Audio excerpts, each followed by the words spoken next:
मित्रों, चंद्रनाथ की हत्या से जुड़ा हर पहलू प्रोफेशनल शूटर्स की तरफ इशारा करता है। वारदात में शामिल की गई गाड़ी को लेकर भी एक बड़ा खुलासा हुआ। यह खुलासा बताता है कि हत्या की प्लानिंग बड़े स्तर पर की गई थी। अपराधियों ने जिस नंबर प्लेट का इस्तेमाल किया उसकी जानकारी OLX पर बिक्री के लिए अपलोड की गई। अपराधियों ने OLX से गाड़ी का नंबर निकाला, फर्जी नंबर प्लेट बनाई और हत्या को अंजाम दिया। जब पुलिस ने गाड़ी के मालिक से संपर्क किया तो पता चला गाड़ी उसके ही पास थी। यहीं से फर्जी नंबर प्लेट का सच सामने आया। कोई आम गुंडा होता तो वो मौके पर आता, गोली चलाता और फरार हो जाता, लेकिन ये अपराधी शातिर थे। ये अपने पीछे कोई सुराग नहीं छोड़ना चाहते थे। इसी वजह से इन्होंने फर्जी नंबर प्लेट का इस्तेमाल किया। चंद्रनाथ की हत्या के बाद शूटर्स ने गाड़ी मौके पर ही छोड़ दी थी।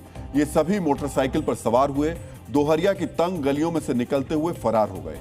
ये शक भी जाहिर किया जा रहा है कि अपराधी बांग्लादेश भागने की फिराक में हो सकते हैं। दरअसल मध्यमग्राम से बांग्लादेश का एक बॉर्डर बेहद नजदीक है। इस बॉर्डर का नाम है पेट्रापोल। पेट्रापोल एक क्रॉस बॉर्डर व्यापार केंद्र है। बहुत मुमकिन है कि व्यापारियों की भीड़ में छिपकर ये अपराधी बांग्लादेश भागने की फिराक में हो। इस पूरे मामले में एक और ऐसी मिस्ट्री है जिसका अब तक खुलासा नहीं हुआ है। यह मिस्ट्री जुड़ी है चंद्रनाथ के करीबी मिंटू से। जिस वक्त चंद्रनाथ पर हमला हुआ था तब मिंटू भी गाड़ी के अंदर मौजूद था। हमले के बाद मिंटू ही चंद्रनाथ को अस्पताल ले गया था। अस्पताल पहुंचने के बाद से मिंटू का कोई अता पता नहीं है। स्थानीय लोग भी नहीं बता पा रहे हैं आखिर चंद्रनाथ के लिए मिंटू क्या करता था। मर्डर करने वाले फरार, कत्ल के मकसद का पता नहीं, अस्पताल पहुंचने वाला अचानक गायब। ये वो तथ्य हैं जिन्होंने चंद्रनाथ रथ के मर्डर को रहस्यमयी बना दिया। डीएनए मित्रों, इस हत्याकांड में मकसद के साथ साथ टाइमिंग भी बहुत अहम है।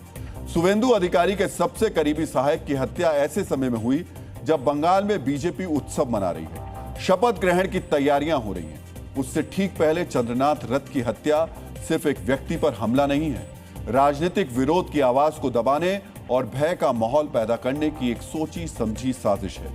चंद्रनाथ पर फायरिंग के करीब कुछ ही घंटे बाद रात करीब 12:30 बजे बशीरहाट जिले में रोहित रॉय नाम के बीजेपी कार्यकर्ता पर फायरिंग हुई। उनकी हालत भी गंभीर है। इससे पहले कोलकाता के न्यू टाउन विधानसभा क्षेत्र से भारतीय जनता पार्टी के नवनिर्वाचित विधायक पीयूष कनोडिया के भाई की हत्या कर दी गई थी। मित्रों, बंगाल में 4 मई को चुनावी नतीजे आए हैं और उसके बाद अब तक 5 लोगों की हत्या हो चुकी है। इनमें 3 बीजेपी और 2 टीएमसी से जुड़े थे। एक के बाद एक हत्याएं हो रही हैं, शहर शहर हिंसा हो रही है। आज फिर हावड़ा में हिंसा हुई। हावड़ा के शिवपुर की चारा बस्ती में बवाल हो गया। टीएमसी और बीजेपी के कार्यकर्ताओं के बीच झड़प हो गई, जिसके बाद आसपास की झुग्गी झोपड़ियों में बम धमाके हुए। हम आपको सुनाते हैं किस तरह बमों की आवाज सुनाई थी। रुको ना, सरीन कहाँ है? अब्बू कहाँ लेके गए सरीन को? कहाँ लेके गए सरीन को?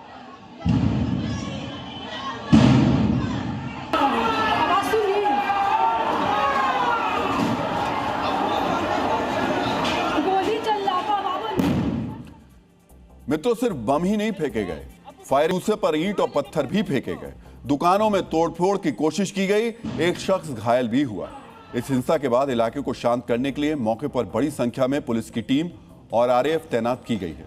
पुलिस ने रिजवान नाम के एक आरोपी को गिरफ्तार किया तो उसने अपने बचाव में क्या दलीलें देनी शुरू की वो पहले हम आपको सुना देते हैं। यही है कि सर, हम लोग यहाँ पर खड़े थे, हम लोग जश्न मना रहे थे अपना जीत का। हम, मेरा बाबा, चाचा लोग सब बीजेपी पार्टी करते हैं। हम लोग जश्न मना रहे थे यहाँ पर अपने जीत का। मेरा दोस्त लोग, मेरा भाई लोग सब यहाँ पर खड़े थे। तो वहाँ से वो लोग आया, लोग बड़े का गुंडा, बड़े भी साथ में था। अब कहाँ से अपना लड़का लेकर के आया था हम लोग कोई नहीं पता। सोचिए ये कितनी बड़ी धूर्तता है। ये एक पत्थरबाज का सेल्फ डिफेंस है। मित्रों, रिजवान ने गिरफ्तारी से बचने के लिए सेल्फ डिफेंस में बीजेपी को ही कवच बना दिया। यह भूल गया कि सदस्य चाहे बीजेपी का हो या किसी दूसरे दल का, अगर हिंसा में शामिल है तो पुलिस उसे गिरफ्तार करेगी और ऐसे लोगों को उचित सजा मिलनी भी चाहिए। लेकिन 4 मई के बाद से बंगाल में एक ट्रेंड ये शुरू हो गया कि कुछ लोग स्वघोषित रूप से बीजेपी के सदस्य हो गए हैं। पहले किसी और पार्टी में गुंडागर्दी करते थे, जैसे ही बीजेपी ने जीत दर्ज की वो भगवा झंडा उठाकर वही काम करने लगे। बीजेपी ने खुद ऐसे लोगों से दूरी बनाई और सबको सतर्क रहने के लिए कहा है। मित्रों, ऐसे लोग ज्यादा खतरनाक हैं जो विचारधारा का मुखौटा बदलकर हिंसा करते हैं। एक तरफ हिंसा, बमबाजी और दूसरी तरफ घेर कर गोली मारी जा रही है। सवाल यह है, क्या बीजेपी की जीत पर जश्न मनाने वाले और सनातनी झंडा लहराने वालों को डराया जा रहा है? जिस तरह से सनातन में आस्था रखने वाले लोग उत्साहित हैं, जिस तरह से बंगाल भगवा मय हो गया, क्या कुछ लोगों की आंखों में वो चुभने लगा है? और उन्हें डराने के लिए क्या इस तरीके का खून खराबा किया जा रहा है? क्या हावड़ा ब्रिज पर जय श्री राम की गूंज और पांडेश्वर ब्रिज पर भगवा झंडा देखकर कुछ लोग विशेष तौर पर परेशान हैं? क्या इसीलिए शुभेंदु अधिकारी के शैडोमैन की हत्या कर सभी सनातनियों को भयभीत किया जा रहा है? मित्रों, ये सवाल इसलिए बहुत अहम है क्योंकि चंद्रनाथ रथ की जहां हत्या हुई, वहां मौजूद कुछ लोग ऐसी ही आशंका जता रहे हैं। जैसे ही खड़ा हुआ ना, पीछे से एक बाइक आया और एकदम चंद्र का मतलब लेफ्ट साइड में, राइट साइड में ड्राइविंग चल रहा था, लेफ्ट साइड में आया, एकदम एक पैर से बैलेंस किया, एक बंदा जो मेरे को दूर से दिख रहा था, बैलेंस किया और सीधा अपना शूट आउट शुरू कर दिया।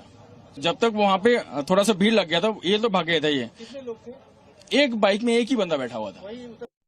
मित्रों, पश्चिम बंगाल में राजनीतिक बदलाव हुआ है। वोट से सत्ता बदली है, लेकिन बंगाल की 5 दशक पुरानी रक्त चरित्र वाली राजनीतिक संस्कृति अभी पूरी तरह नहीं बदली है।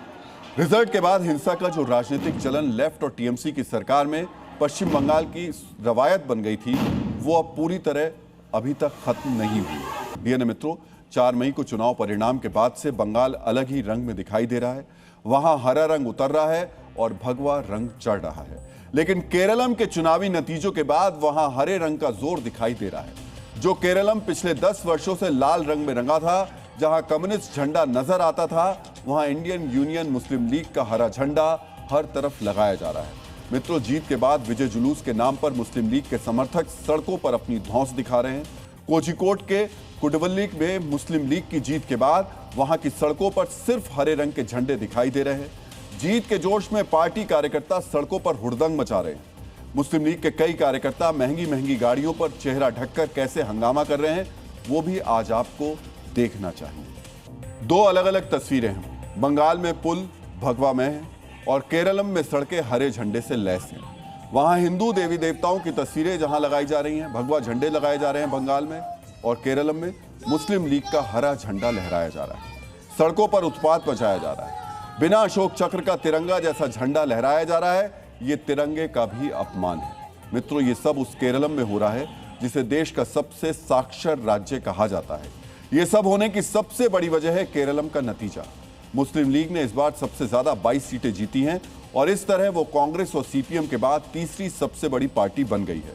यहां तक कि सरकार चलाने में भी उसकी बड़ी भूमिका होगी, क्योंकि कांग्रेस को अपने दम पर बहुमत नहीं मिला है। सत्ता मिलने की हनक में मुस्लिम लीग के समर्थक अब सड़कों पर ही शोर शराबा मचा रहे हैं। ये सब उस वक्त हो रहा है जब नई सरकार ने कमान संभाली भी नहीं।